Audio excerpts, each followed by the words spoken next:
Hello viewers, நான் தான் உங்களோட Suresh. Welcome to Suresh channel.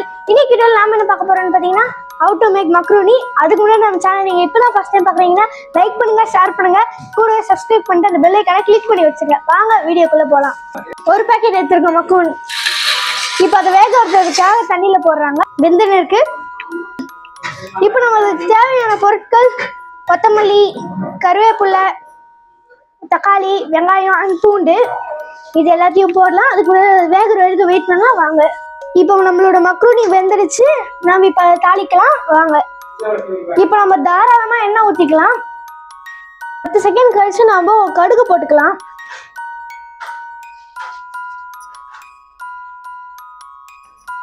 கடுகு பொரிஞ்சு வரும்போது நம்ம எடுத்து வச்சிருந்த நம்மளோட காய்கறிகளை எடுத்து போடலாம்.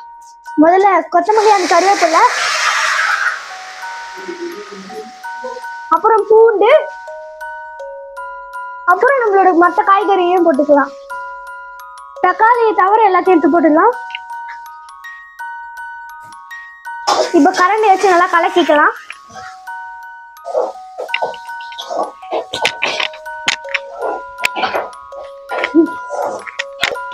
இப்போ அந்த வெங்காயம் நல்லா பொன்னிறமா வர வரைக்கும் நம்ம வெயிட் பண்ணலாம்.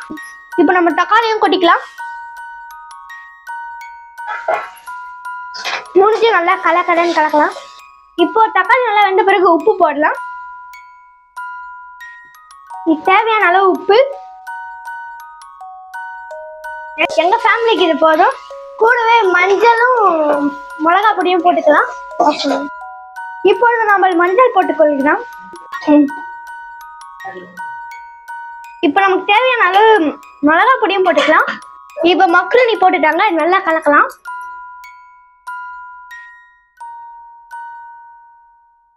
சுவையான நம்மளோட மக்ரூனி ரெடி ஆயிருக்கு. இதை டேஸ்ட் பண்ணி பார்த்துட்டு எப்படி இருக்குன்னு கமெண்ட்ல சொல்லுங்க. இப்போ நம்மளோட மக்ரூனி ரெடி, சாப்பிடலாம். நம்ம கிசான் டொமேட்டோ கெச்சப் இருக்கு, அதனால அதை ஊற்றி நாங்கள் சாப்பிட போறோம். பார்க்கும் போது சாப்பிடணும் போல இருக்குல்ல? ஆமா, எனக்கும் அப்படிதான் இருக்கு. வீடியோ முடிச்சு நான் சாப்பிடுவேன். அதுக்கு முன்னாடி இந்த வீடியோ உங்களுக்கு ரொம்ப பிடிச்சிருந்துச்சுன்னா லைக் பண்ணுங்க, ஷேர் பண்ணுங்க, கூட சப்ஸ்கிரைப் பண்ணி அந்த பெல் ஐகானை கிளிக் பண்ணி வச்சுங்க. பாய்.